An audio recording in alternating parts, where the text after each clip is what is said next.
na to! Mangiyak-ngiyak yung lola ni Andres nang pinapanood niya yung kwento ng buhay ni Vincent, kaya kinantsawan siya ng binata kung bakit parang umiiyak ito, na agad namang sinabihan ng matanda na wag niya itong intindihin dahil nakakaiyak yung pinapanood niya, kaya agad namang tinabihan ng binata. Giniit ng lola niya na Vincent ang pangalan ng biktima na nakidnap noong bata siya, buti na lang na-rescue at may mabait na nagampon sa kanya. At sa mga sandaling yun lang siya ulit nakita ng tunay niyang pamilya.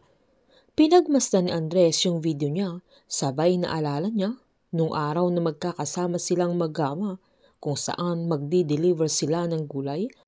na pinaalam ng kapatid niya sa tatay nila na maglalaro silang magkapatid sa likod ng sasakyan habang hinihintay nila. Kaya pinababa sila ng tatay nila at sinakay sa likod at binili niya silang wag nilang gagalawin yung i-deliver nilang ibang gulay. Dahil medyo natagalan yung tatay nila ay sinaad ni June kay Andres na gutom na ito, kaya bibili muna sila ng chocolate, pero giniit naman ni Andres na bili ng tatay nila na wag silang aalis doon, kaya sinabihan siya ni June na magpapaalam ito sa tatay nila,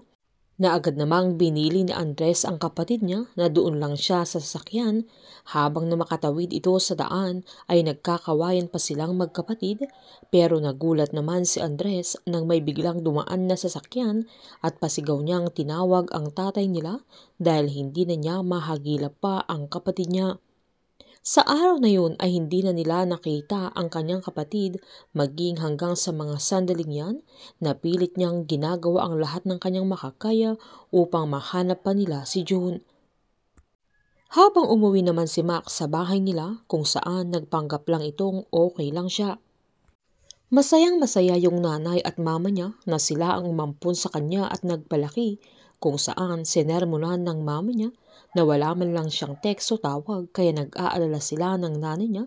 na naglambing naman si Max sabay humingi ng sorry at sinabihan niya ang mama niya na wag na itong magalit, pero umangal pa rin ito. Sabay sinabihan niyang karapatan niyang magalit at wag niya itong pipigilan dahil magulang siya, kaya pabirong sinabihan ng nanay ni Max na wag na siyang pagalitan lalo't kararating lang ng dalaga. Giniit naman ni Max na pagod ito kaya kailangan muna niyang magpahinga, kaya sinubukan pang kausapin ng mama niya pero hinarangan ng nanay nito. Habang pinuntahan naman ni Miguel yung anak niya sa araw ng kaarawan niya, pero hindi na siya kilala, na kahit nagpakilala siya ang ama niya, na sinabihan niyang huwag itong matakot, sabay pinakita pa yung regalo na dala niya para sa bata,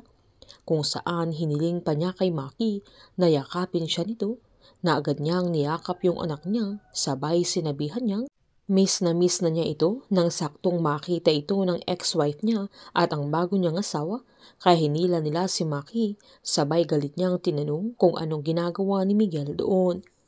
Habang sa negosyasyon naman nila General Novilla at Timur ay live ito, kung saan may naagaw si Donato na baril sa guard na humawak sa kanya,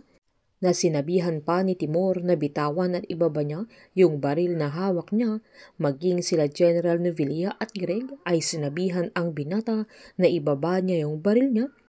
Pero dahil sa trato ng tatay niya sa kanya na alam niyang ipapamukha na naman ni Timur sa kanya na isa siyang failure, ay tinapos na niya ang buhay niya, kaya binaril niya ito sa mismong harap na nakavideo sa kanyang ama. Painit